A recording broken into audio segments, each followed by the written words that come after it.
جدھر جدھر مسلمان ہیں اور عید مناتے ہیں، عید سمجھتے ہیں، تو ان کے لیے عید کا دن خوشی کا دن ہوتا ہے، لیکن ہماری زندگی میں یہ دن جب بھی جتنا نزدیک آتا رہتا ہے تو بس ہم ایموشنل ہوتے جاتے رہتے ہیں، رونے لگ جاتے ہیں۔ لیکن گلہ والدین سے اس لیے نہیں ہے کہ بس کیا پتہ اللہ تعالیٰ کو ہمیں سے اچھے لگتے ہوں گے، اس روپ میں ہم اللہ کو پسند ہوں۔ کتنا ٹائم ہو گیا گھر نہیں ہے؟ 28 سال۔ میں نے کبھی زندگی میں والدین سے گلہ نہیں کیا، جب بھی گلہ کیا ہے بہن بھائیوں سے کیا ہے اور سوسائٹی کے لوگوں سے کیا ہے، کیونکہ ہمیں زیادہ انٹاروگیٹ یہ لوگ کرتے ہیں۔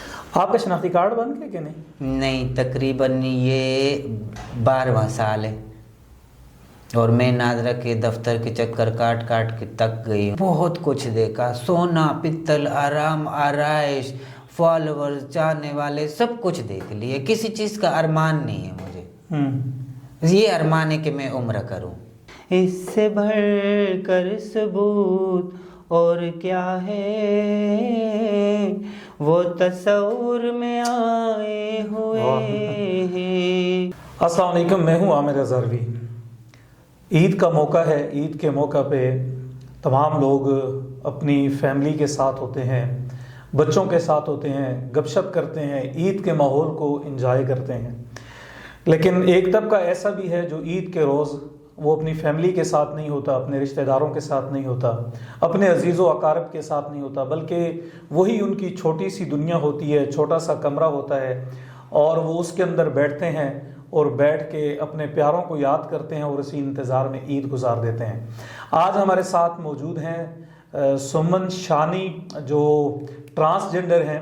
آئیے ان سے پوچھتے ہیں کہ ان کی عید کیسے گزرتی ہے، عید کے موقع پہ وہ کسے یاد کرتے ہیں، اور عید کا یہ جو خوشی کا دن ہے یہ ان پہ خوشی کا دن گزرتا ہے یا یہ بھاری دن گزرتا ہے۔ آئیے ان سے جانتے ہیں ان کی کیا کہانی ہے۔ تو مجھے امید ہے کہ آپ کو شانی کی زبانی کہانی سن کے آپ کا نقطہ نظر ضرور چینج ہوگا۔ شانی، بہت شکریہ آپ کا، آپ نے وقت دیا۔ مجھے سب سے پہلے بتائیں کہ آپ کی تعلیم کیا ہے؟ میری تعلیم مطلب جب میں گھر سے نکلی اس فیلڈ میں آئی تو اس ٹائم ابتدائی تعلیم کا دور تھا میرا، لیکن میں کنٹینیو اس وجہ سے رکھ سکی کہ کچھ سوسائٹی کے لوگ تھے اور جو میری پہلی گرو تھی نا وہ مجھے ہیلپ کرتی تھی، تو ابھی ماشاءاللہ ابھی یہ پولیٹیکل سائنس ہے اور CSS کی اسٹڈی بھی میری ہے۔ اچھا، CSS کی اسٹڈی بھی ہے۔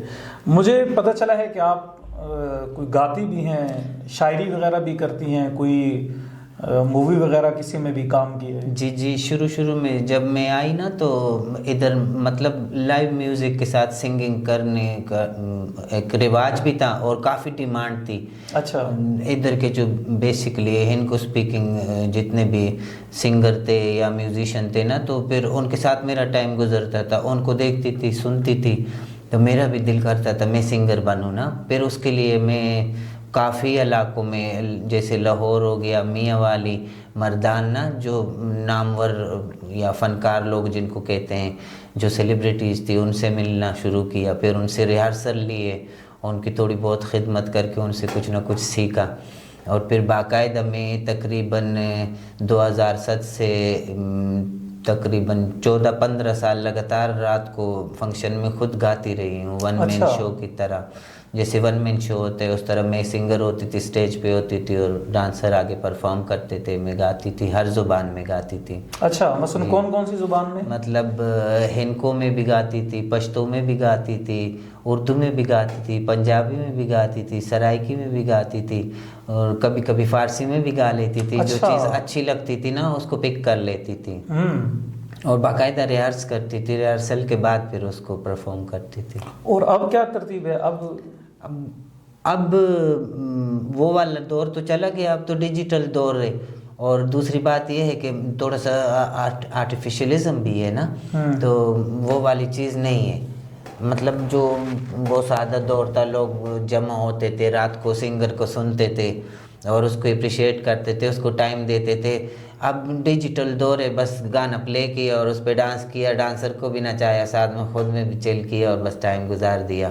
مطلب وہ فن اور فنکار والا ٹائم اب نہیں ہے۔ گلہ آپ کا ٹھیک ہے ابھی کہ نہیں؟ نہیں، ماشاءاللہ ہر ٹائم ٹھیک رہتا ہے۔ اچھا جی۔ اچھا مجھے یہ بتائیں کہ جب آپ گا رہی ہوتی تھیں اور فیلڈ میں تھیں، لوگ پسند کرتے تھے، تو ابھی کیا صورتحال ہے؟ ابھی لوگ رابطہ کرتے ہیں کہ بھئی آپ گائیں کہ نہیں؟ جی کرتے ہیں. یہ تقریباً 2 سال پہلے میرا چانسیر یہ شیرگڑھ والے سائٹ پہ وہ لوگ مجھے پہلے سے سنتے تھے نا، تو ان کی دلی خواہش تھی کہ آپ اس طرح میوزیشین لے آئے اور آپ آ جائیں، ڈانسر بھی خیر جدید دور والے ڈانسر بھی لے آئیں، لیکن آپ خود تھوڑا کچھ سنائیں نا. تو پھر میں گئی ہوئی تھی. آپ نے مووی بھی کوئی بنائی ہے؟ جی میں نے یہ جو خواجہ سرا پہ موویز بنتی تھی، اور اکثر لوگ ہمارے والدین کے کریکٹر کو بہت غلط طریقے سے ایکسپوز کرتے تھے نا. ایک میں نے بول دیکھی تھی اور شبنم موسی دیکھی تھی، تو اس میں نا ہمارے ٹرانسجینڈر کے مطلب خواجہ سرا کے والدین کو وہ لوگ آلریڈی برا ثابت کرتے تھے نا، کہ مطلب یہ غربت کی وجہ سے برا قدم اٹھا رہا ہے یا انا کی وجہ سے برا قدم اٹھا رہا ہے، لیکن یہ ایک برا آدمی ہے تب اس کی اولاد ایسی ہے نا. تو والدین سے گلے شکوے اپنی جگہ، لیکن میرا ضمیر نہیں مانتا تھا کہ ہمارے والدین کے بارے میں یا ہمارے گھر کے ماحول کے بارے میں لوگ اس طرح کی بات کریں نا. تو پھر میں نے اپنی طرف سے لکھا بھی میں نے خود تھا. اچھا. اور کریکشن ایک مصنف صاحب سے کروائی تھی. اور پھر میں نے کیٹو کا سہارا لیا تھا. تو کیٹو میں شبیر خان تھے، ملک ظفر تھے، جو میرے سمجھنے والے لوگ تھے اور میری بہت عزت کرتے تھے. تو انہوں نے پھر کافی کوآپریٹ بھی کیا تھا، ریکارڈنگ کے دوران بھی اور ایڈیٹنگ کے دوران بھی اور کاسٹنگ کے دوران بھی. اس میں آپ نے کیا کہا کہ آپ کے والدین اچھے ہوتے ہیں؟ جی والدین اچھے، والدین کبھی بھی برے نہیں ہو سکتے کسی کے بھی. تو آپ کے والدین اگر اچھے ہیں تو کتنے سال ہو گئے گھر میں ہیں آپ؟ بس وہ علاقے کی بات ہوتی ہے نا. اب میں ایسے علاقے سے بلانگ کرتی ہوں کہ میرے والدین مجھ پہ توجہ دینے سے زیادہ یہ سوچیں گے ہائی لوگ کیا کہیں گے، رشتہ دار کیا کریں گے، برادری والے کیا کہیں گے، بہنوں کے رشتے ٹوٹ جائیں گے، بھائیوں کے گھر اجڑ جائیں گے نا. یہ چیزیں ان کو فیس کرنی پڑتی ہے. تو میں ان سے کبھی بھی گلہ نہیں کرتی ہوں. میں نے کبھی زندگی میں والدین سے گلہ نہیں کیا. جب بھی گلہ کیا ہے بہن بھائیوں سے کیا ہے اور سوسائٹی کے لوگوں سے کیا ہے، کیونکہ ہمیں زیادہ انٹاروگیٹ یہ لوگ کرتے ہیں. والدین خواجہ سرا کے والدین ہو یا کسی غریب بچے کے والدین ہو، لیکن والدین تو والدین ہوتے ہیں. وہ تو کبھی بھی یہ نہیں چاہتے ہمارا بچے کو کوئی برا بولے، کوئی نظر انداز کرے یا کوئی اس کی کردار کشی کرے. کتنا ٹائم ہو گیا گھر نہیں ہے؟ 28 سال. 28 سال. جی. تو 28 سالوں میں رابطہ نہیں کیا کسی نے؟ نہیں، میں تو رابطہ کرتی رہی ہوں. میں نے رونا پٹنا بھی کیا. اکثر عید کا دن ساری دنیا کے لیے جدھر جدھر مسلمان ہیں اور عید مناتے ہیں، عید سمجھتے ہیں، تو ان کے لیے عید کا دن خوشی کا دن ہوتا ہے. لیکن ہماری زندگی میں یہ دن جب بھی جتنا نزدیک آتا رہتا ہے تو بس ہم ایموشنل ہوتے جاتے رہتے ہیں، رونے لگ جاتے ہیں. لیکن گلہ والدین سے اس لیے نہیں ہے کہ بس کیا پتہ اللہ تعالیٰ کو ہمیں سے اچھے لگتے ہوں گے، اس روپ میں ہم اللہ کو پسند ہوں گے. پھر آپ نے رابطہ کیا تو کیا ہوا؟ میں نے جب بھی کیا، عید خاص کر اگر پورا سال بھی نہیں کیا رابطہ، تو عید کے موقع پر میں نے اس لیے بھی رابطہ کیا کہ میں ان سے رابطہ کروں کہ چلو اور کچھ بھی نہیں، خیر ہے آپ کے پاس میرے لیے کچھ بھی نہیں ہے، نہ میں نے کچھ لینا ہے نہ کچھ مانگنا ہے، لیکن عید والے موقع پر ایک کال ہی کر دیں، عید مبارک کہنے کے بہانے، اس بہانے چلو بات ہو جائے گی، ملاقات ہو جائے گی، اتنا تو پتہ چل جائے گا کس حال میں جی رہے ہیں. لیکن جب بھی میں نے رابطہ کرنے کی کوشش کی ہے تو انہوں نے وہی بات کی ہے، فلانا یہ کہے گا، فلانا یہ کہے گا، فلانے کے گھر کا مسئلہ ہے. تو بس پھر میں چپ ہو جاتی ہوں، رو لیتی ہوں. ماں باپ زندہ ہیں؟ نہیں، اب تو 5 سال پہلے میری والدہ فوت ہوئی تھی. ان سے پہلے میرے والد صاحب شہید ہوئے تھے. شہید مطلب؟ فورس میں تھے. اچھا جی. تو والدہ کے جنازے میں یا والد کے جنازے میں؟ نہیں، مجھے دونوں کا. انہوں نے تب بتایا جب جنازہ ہو چکا تھا. جی.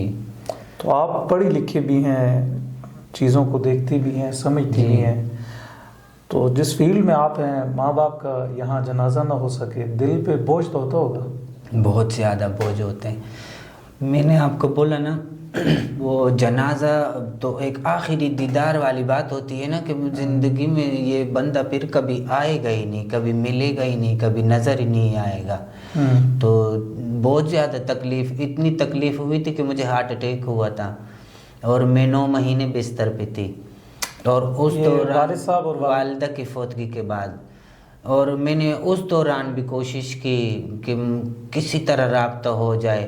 پھر میرے ماموں کا لڑکا ہے، میرے چھوٹے ماموں کا لڑکا ہے، اس نے کہیں میری پوسٹ دیکھی تھی پتہ نہیں، یا کسی سے پتہ چلا، شاید آپ کے ساتھ انٹرویو میرا ہوا تھا وہی اس نے دیکھا تھا. تو اس نے پھر مجھے ڈھونڈتے ڈھونڈتے ایک دن، عید کا ہی دن تھا نا مانو، اچھا، عید کے دن اس نے پھر مجھے ڈھونڈ نکالا اور آ گیا اچانک میرے گھر. اور پھر میرا کبھی ماتھا چومے، کبھی گلے لگائے، کہیں آپ پپو کی طرح لگ رہے ہو، بالکل آپ پپو کی طرح ہو، اور ہماری پپو فوت ہو گئی لیکن آپ میں وہ نظر آ رہی ہے نا. اچھا. تو پھر اس نے مجھے سپورٹ کرنا شروع کیا. یہ ابھی جو تھوڑے بہت میرے جو ڈاکومنٹس تھے، اسکول ڈاکومنٹس تھے، آئی ڈی کارڈز تھے، تو وہ بھی اس بیچارے نے میرے لیے کافی سٹرگل کیا، گھر والوں سے چھپ کے ادھر ادھر سے جمع کر کے مجھے چیزیں لا کے فراہم کر دی. ابھی وہ رابطے میں ہے؟ ابھی وہ رابطے میں ہے، اور اس کی وجہ سے میری جو بڑی بہن ہے وہ اور میرا بھانجا بھی رابطے میں ہے. اچھا. جی وہ اب کہتے ہیں کہ نہیں بس اب تو زندگی گزر گئی، جو لوگوں نے برا کہنا تھا یا جو لوگوں نے اعتراض کرنے تھے وہ ٹائم گزر گیا، اب ہم سب پڑھے لکھے ہیں. اس ٹائم ہم اس سوسائٹی میں تھے جدھر لڑکی کو پڑھانا جرم تھا، لیکن اب تو میری اپنی بہو اسکول ٹیچر ہے. تو کرتے ہیں لیکن کیا فائدہ، بات تو وہی ہو گئی نا، کیا فائدہ جب باغ چڑیاں چگ گئی تو مل کے اب کیا کرنا ہے ان کے ساتھ. میں نے ان سے میں نے کچھ لینا تو ہے نہیں، جو لینا تھا وہ عزت تھی، توجہ تھی، ساتھ تھا، وہ تو انہوں نے نہیں دیا اور نہ وہ دے سکتے ہیں کبھی بھی. تو عید کے موقع پہ عید کیسے گزارتے ہیں آپ لوگ؟ رو رو کے. اکثر تو عید پہ کپڑے سامنے پڑے ہوتے، چوڑیاں سامنے پڑی ہوتی ہے، پیزار سامنے پڑا ہوتا ہے، لیکن دل ہی نہیں کرتا اس کو ہاتھ لگاتے ہوئے. ہاتھ کانپتے ہیں کہ کس لیے کریں، کون ہے. لوگ نئے کپڑے لیتے ہیں، ماموں کے گھر جاتے ہیں، نانوں کے گھر جاتے ہیں، دادا کے گھر جاتے ہیں، چاچوں کے گھر جاتے ہیں، پھوپھیوں کے گھر جاتے ہیں. وہ ہمارا کون ہے، ہم کس کے پاس جائیں. اس وجہ سے عید بھی ہمارا زیادہ، ہمیں محرومی کا احساس عید والے دن ہوتا ہے، کیونکہ یہ دن ہی ایسا ہوتا ہے نا، اپنوں بغیر عید کی طرح ہوتی ہے. کہتے ہیں گل نہ ہوگا تو جشن خوشبو کیا، گل نہ ہوگا تو جشن خوشبو کیا، تم نہ ہوگے تو عید کیا ہوگی. تو بس جب اپنے ہی نہ ہو تو کون سی عید کرنی ہے. تو بس آپ بیٹھے ہوتے ہیں، کیا کیا کچھ تو مصروفیت ہوتی ہوگی؟ زیادہ گھر میں کچھ کوکنگ کر لیتے ہیں آپس میں، اگر ہم 3 ہیں یا 4 ہے تو ہم آپس میں پلان کر لیتے ہیں نا، تو کچھ کوکنگ کر لیتے ہیں، سویٹس وغیرہ بنا لیتے ہیں. تو پھر کہتے ہیں کہ چلو اتنا بنا لیتے ہیں کہ ہم بھی کھا لیں گے، اگر باہر سے کوئی ہمیں عید ملنے آیا تو اس کو بھی سرو کر سکیں. جی.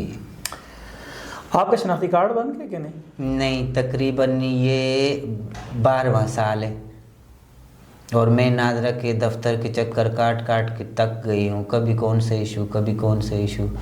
اور اب تو جو انہوں نے بتایا ہوا تھا وہ سب کچھ بھی میں نے مکمل کیا. ڈاکومنٹس انہوں نے مانگے، آئی ڈی کارڈ سسٹر کے مانگے، بھائیوں کے مانگے، والدین کے مانگے، وہ بھی میں نے دے دیے، لیکن ابھی بھی کچھ امید نہیں ہے. وجہ؟